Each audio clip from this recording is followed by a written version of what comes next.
Welcome back to my channel. I'm Wilby TV. Nagba-vlogs nga po ako ng iba't ibang uri ng halamang gamot. Nagtuturo din po ako ng tips tutorial tungkol sa mga iba't ibang uri ng halamang gamot. Nagba-vlogs din po ako tungkol sa mga iba't ibang uri ng sakit.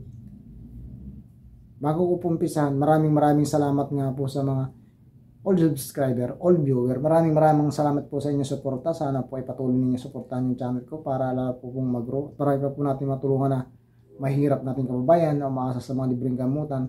Sa tulong po ng channel na ito ay meron po sila nakukuha na libre na gamot sa paligid ng bahay nila na natural na gamot. Ganon din po sa new subscriber, new viewer. Maraming salamat po sa inyong suporta. Sana po ay kung hindi pa kayo nakaka-subscribe, pwede po bang makahingi ng kaunting tulong? Thank you po. At umpisahan ko na pag-tutorial ko ngayon tungkol sa rabies. Alam nyo ba ang rabies? Popular na yan sa Pilipino, di ba? Hindi lang dito sa ating bansa, kundi sa buong mundo. Rabies. Ano ang pinagmumulan ng rabies? Aso, pusa, daga, tao, di ba? At yung pwede kang mamatay ng biglaan kapag ikaw ay nakagat ng mga ganyang hayop o medyo tumagal ang buhay mo kapag hindi naman grabe yung rabies. Tips number 1, hayop na pwede kang mamatay kagat ng aso. Kung ang rabies ng aso ay matindi, pwede kang mamatay kapag hindi mo agaran na magpaturok sa ospital ng anti-rabies. Yan po yung tinuturok sa taong may rabies. Ganoon din po sa pusa na kung kayo kinagat tapos may mga nararamdaman kayo na iba't iba, pwede po kayong mamatay kaagad niyan kung grabe ang rabies ng pusa kapag hindi ninyo nagaran magpa-vaccine sa ospital o anti-rabies. Ito po yung tips ko sa inyo, yung mga sintomas kapag kinagat kayo ng pusa, aso. Nasusuka, yan. Number 2, nanghihina. Number 3, namamanhid po yung parte na kinagat ng pusa, parte na kinagat ng aso. Example, dito ka kinagat, tapos namamanhid yan. Yan, may rabies yun. Sintomas ng may rabies yung kumagat sa yung aso o pusa. 4, nanghihina ang katawan ninyo. 5, lalo na to ha, takot ka sa ilaw. 6, takot ka sa hangin. 7, takot ka sa tubig. Yan, yung mga sintomas po ng may rabies kapag nakagat kayo ng aso, pusa. Agad po kayo magpa-vaccine kapag ganyan. Huwag ninyo walang bahala. Kung malayo po ang vaccine sa inyo, kilometer per house, pwede pong emergency po yung gawin. Hugasan ninyo kung saan kayo nakagat ng aso, nakagat kayo ng pusa.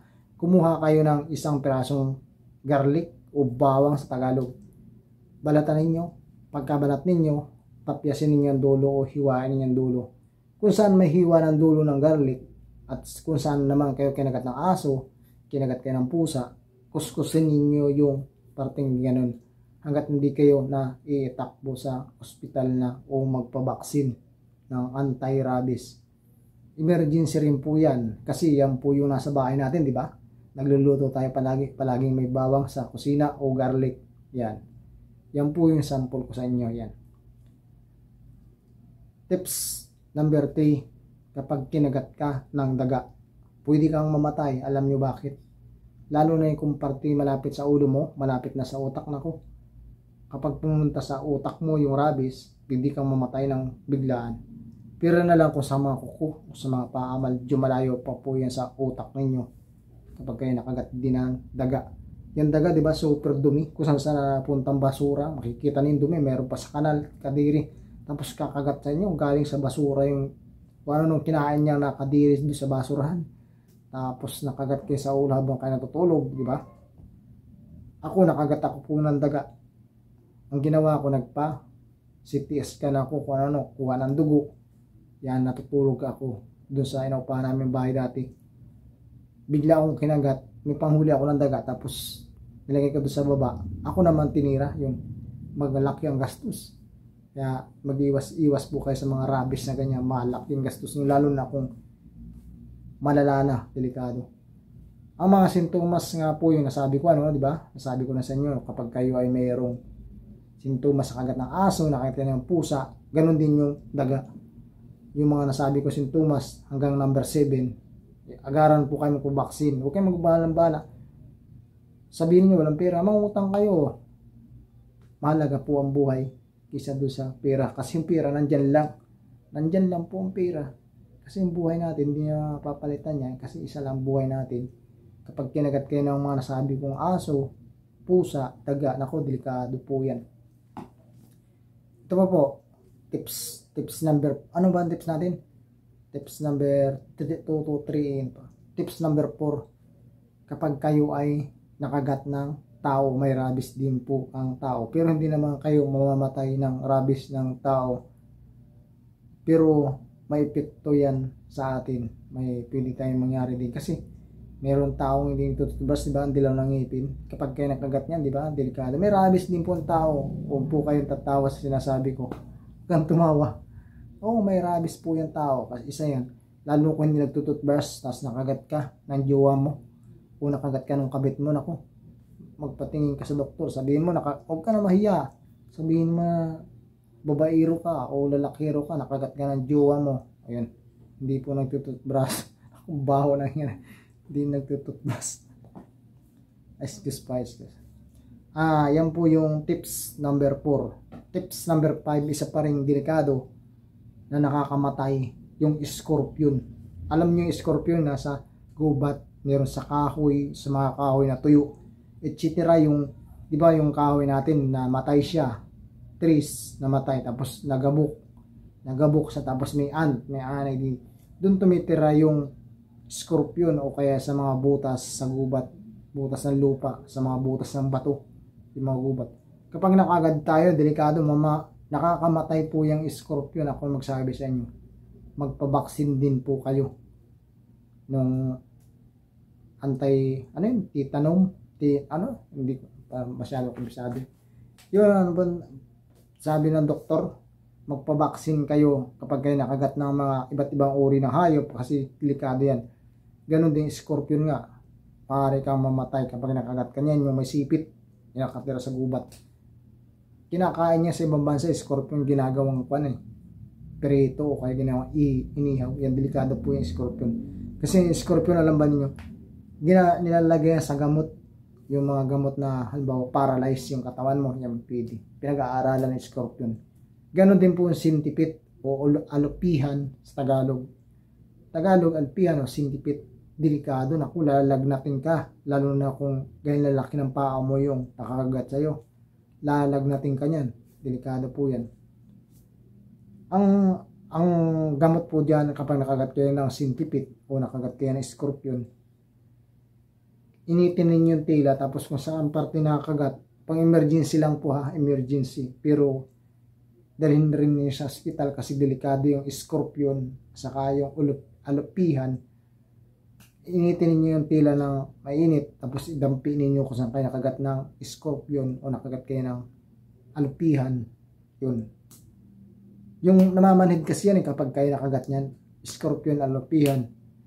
Initin ninyo yung tila, wag naman sobrang init, yung kaya rin yan. Magre-rest yung sakit niya kasi namamanhid yan kapag kayo nakagat niyan. Kasi may rabies yan o etc. malala yung hayop na yan. Ahas, scorpion, alopihan, daga, aso, nakamamatay po yan kung grabe yung daladala nilang rabies. Rabies sa aso, sa pusa, sa tao, rabies, nakakamatay kung grabe na yung rabies nila.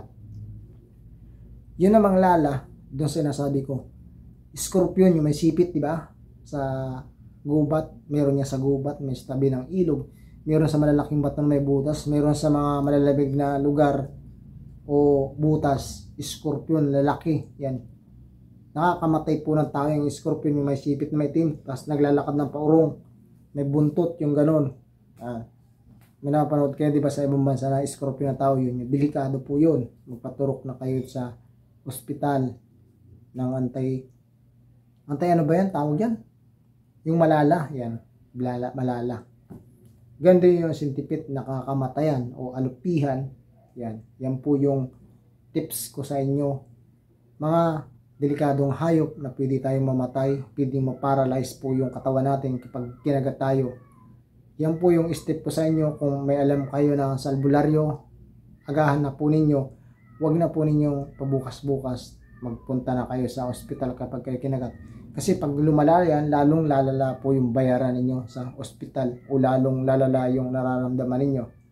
Kaya step by step, sundan lang po ninyo ang video nito para nakatulong po ako sa inyo mga suliranin kung kayo nasa bundok o may mga hayop po na nakakagat sa inyo na nasa banggit ko sa videos nito.